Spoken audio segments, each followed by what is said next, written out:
बनवली मी कशाची, बटाट्याची आणि वाटाण्याची।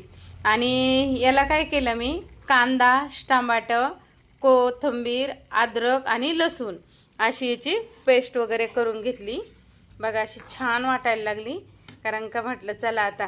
आणि अशी भाजी बिहारचे खूप करतात ना बघा, अशी भाजी केली मी। म्हणलं चला थोडीशी वेगळं काहीतरी करून बघा। आणि बघा ती अशी पावभाजी सारखी वाटते, कोणी म्हणून पावभाजीच बनवली, पण पावभाजी नाही बरं काही, कारण का गिरवी करून केल्यामुळं काय झालंय, आणि ती घट्ट झाली ना, त्यामुळं तुम्हाला तशी दिसायला लागली ती भाजी। आणि अशी चवीला तेवढी खूप छान झाली बघा। आणि असं वास यायला लागलाय त्याचा ना, एकच नंबर। वा, ते बघूनच असं पोट भरायला लागलं बघा। आता तेल, आता मग त्याला तेल सुटन बरं का। आता जसं जसं तेल सुटन ना, तशी तशी ती तरी वरती येईन, आणि मग ती भाजी पण दिसायला खूप छान वाटन। हे बघा असं तेल सुटायला चालू झालं बघा।